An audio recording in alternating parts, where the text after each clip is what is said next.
자, 여러분, 그러면 이번 영상에서는 유효획전화의 주기성에 대해서 알아보도록 하겠습니다. 유효획전화라는 개념과 그거에 영향을 주는 가려막기 효과를 지난 시간에 배웠는데, 이번 시간에는 원소들이 여러 가지가 있을 때 그 원소들 사이에 유효획전화가 어떨 때 증가하고 또 어떨 때 감소하는지 그 주기성에 대해서 다루어 보면서 원소들끼리 유효획전화를 비교해 볼 거예요. 자, 그러면 우리가 기억해야 할 것이 두 가지인데요. 첫 번째부터 한번 보겠습니다. 같은 주기에서 원자 번호가 커질수록 유효획전화가 어떻게 될까? 자, 여러분 우리 제일 간단하게 2주기 한번 떠올려 볼게요. 2주기 제일 왼쪽에 리튬, 그 다음에 베릴륨, 동소, 탄소, 질소 이렇게 있죠. 이렇게 같은 2주기 원소들을 떠올렸을 때 원자 번호 커질수록, 즉 오른쪽으로 갈수록 유효획전화가 어떻게 되냐면 증가합니다. 자, 일단 이 주기성을 말할 수 있어야 되고요. 또 그 이유를 설명할 수 있어야 되는데 왜 그러냐. 자, 그 이유를 한번 같이 볼게요. 같은 주기에서 원자 번호 커진다는 얘기는 오른쪽으로 간다는 얘기인데 원자 번호가 커진다는 거에 밑줄 하나 치고 이것은 무엇의 개수가 증가하는 거지? 자, 써줄게요. 그렇죠. 양성자 수 증가하는 것을 말한다. 그렇죠? 자, 그런데 양성자 개수만 증가하나요? 뭐도 증가해요. 중성의 원자이기 때문에 전자 수도 동시에 증가해요. 양성자 수 하나 증가하면 전자도 하나 증가하겠다, 그치? 자, 그러면 우리가 지금 비교할 것은 유효획전화인데요.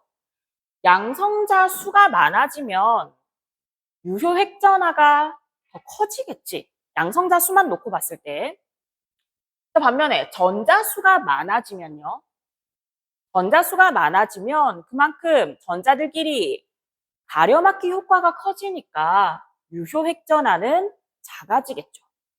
그러니까요. 원자 번호가 커진다는 것은 양성자 수만큼 전자수가 증가하는데 서로가 유효획전화에 영향을 주는 게 달라요.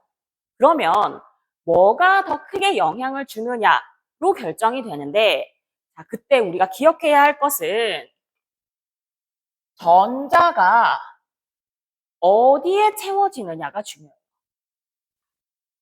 근데 지금 우리 기준이 뭐냐면 같은 주기에서를 말하고 있죠. 그럼 같은 주기에서는 원자 번호가 1만큼 커질 때마다 전자가 하나씩 더 채워지는데 전자 배치를 떠올렸을 때 그 전자는 같은 주기니까 같은 전자 껍질의 전자가 채워질 겁니다. 그렇죠? 그럴 경우에는요. 양성자 수 증가에 의한 영향이 더 커요. 자, 양성자 수 증가에 의한 영향이 더 크다라는 얘기는 전자에 의한 가려막기가 좀 더 증가되는 건 맞지만 양성자에 의한 핵전화 자체가 커짐에 따라 유효 핵전화는 증가한다라는 결론이 되는 거죠. 자, 이 그래프를 한번 보도록 하겠습니다. 가로축은 리튬부터 2주기 원소고요. 세로는 핵전화인데 여기에 동그라미를 가득 채운 핵전화, 이 라인 있죠? 이 라인은 양성자 수에 의한 핵전화예요. 그러니까 리튬은 양성자 3개, 그 다음에 4개, 5개 이렇게 양성자에 의한 핵전화가 이렇게 점점 증가하죠. 양성자 개수만큼. 자, 그런데 이 빵꾸 뚫려 있는 거. 자, 얘네들은 유효 핵전화를 나타낸 거란 말이야. 자, 이 라인은 유효 핵전화를 나타냈어요. 유효 핵전화가 어떻다? 아, 쭉 이렇게 증가하는 거 볼 수 있어요. 유효 핵전화가 증가하는 이유는 가려막기 효과가 감소해서가 아니라 가려막기 효과도 증가하지만 실제 이 핵전화에 의한, 핵에 의한 핵전화가 더 증가하는 양이 크기 때문에 유효 핵전화도 덩달아 증가한다는 거죠. 자, 그래서 여기 보면 핵전화와 그다음 유효 핵전화 사이 이 간격 있죠. 이 간격이 바로 가려막기 효과에 의해서 감소된 핵전화라고 보시면 되겠어요. 이 간격이 어때요? 점점 커지죠. 이 간격이 점점 커지는 건 전자수가 증가하기 때문인데, 다시 한번 얘기하자면 전자수가 증가해서 가려막기 효과가 더 커지지만 양성자 수에 의한 영향이 더 크기 때문에 이만큼 유효액전하는 증가한다라는 거죠. 자, 이때 전자는 어디에 들어가기 때문이다? 같은 전자 껍질에 하나씩 추가되기 때문이다라는 거. 자, 그런데 우리가 이것과 비교할 것이 뭐냐면요. 똑같이 핵전하 1만큼 증가할 때, 자, 그러니까 이때도요, 양성자 수가 증가하고 전자 수가 증가해요. 자, 그런데 이때 주기가 바뀐다고 해요. 어떤 경우? 예를 들어서 네온 한 다음에 네온에서 나트륨 넘어갈 때. 자, 이럴 때는 주기가 2주기에서 3주기로 바뀌잖아요. 그렇죠? 그럴 경우에는 전자가 어디 들어가냐는 말이지. 이때 들어가는 전자는 어디 들어간다? 맞아요. 껍질이 하나 더 생기면서 원래 있던 것보다 하나 더 바깥 껍질에 전자가 새롭게 채워지게 되죠.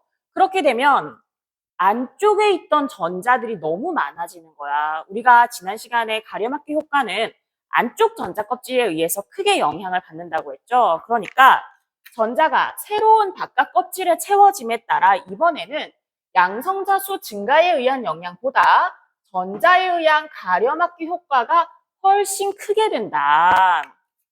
따라서요, 똑같이 양성자 수 1만큼 증가하더라도 주기가 바뀔 때는 그때는 유효 핵전하가 어떻게 된다?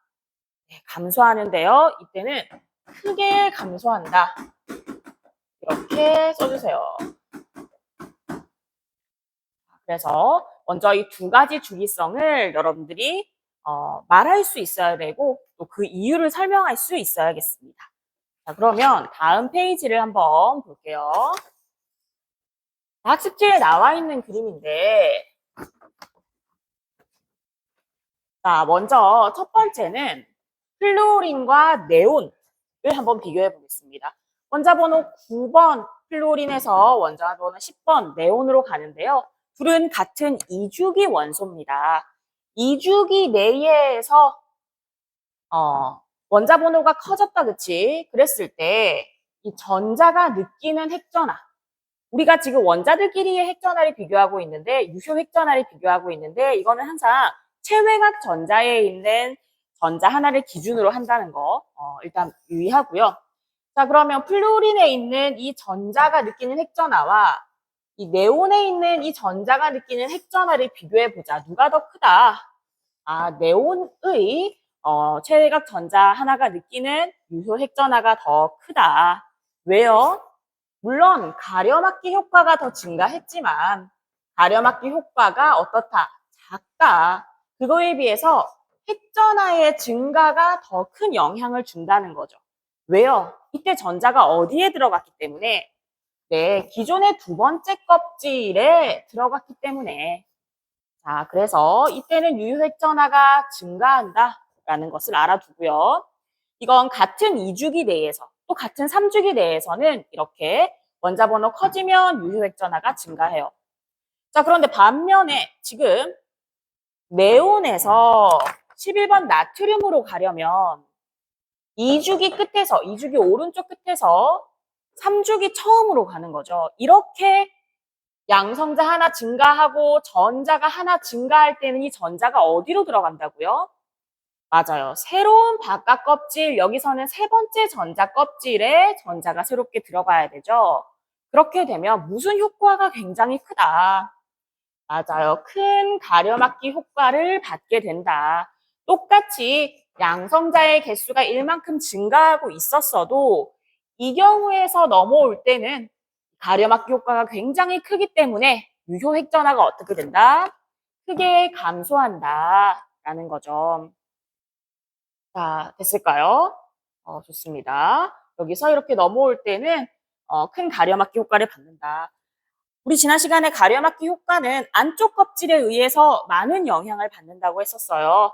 따라서 이 전자를 기준으로는요, 안쪽 껍질에 전자가 2개지만 이 전자를 기준으로 봤을 때는 안쪽 껍질의 전자가 무려 10개가 되는 거죠. 따라서 가려막기 효과가 갑자기 엄청 커진다. 그에 따라 유효액전화가 크게 감소한다. 라고 정리하시면 되겠습니다. 자, 그래서요, 그 주기성을 이 하나의 그래프로 같이 보겠습니다.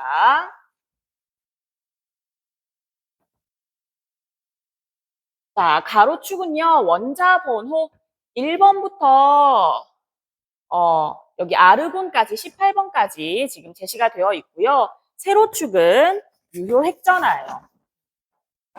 자, 유효핵전화는 각각의 전자가 느끼는 핵의 핵전화라고 했었었는데 그때 우리가 기준으로 각 원자들을 비교할 때 기준으로 삼는 건 각 원자의 원자가 전자 또는 최외각 전자라고 할게요. 최외각 전자가 느끼는 유효핵전화라고 보시면 되겠습니다.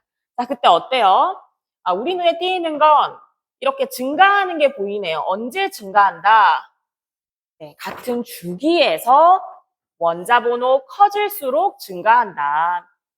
그런데 원자 번호 커질수록 계속 증가하는 것이 아니라 언제는 감소한다.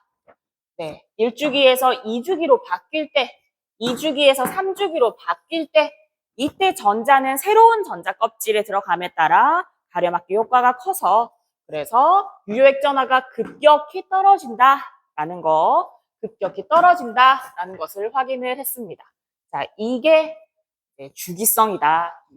유효액전화의 주기성이다. 이렇게 보시고 정리하시면 되겠습니다.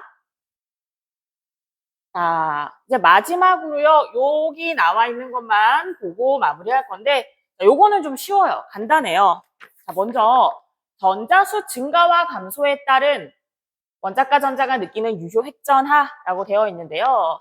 지금 전자수 증가와 감소라는 얘기는 다시 얘기하면 양성자의 개수는 어떤 거지? 맞아요. 양성자는 일정한 거예요. 자, 양성자 수가 일정할 때 전자의 개수만 비교한다는 건 무슨 효과만 비교하겠다?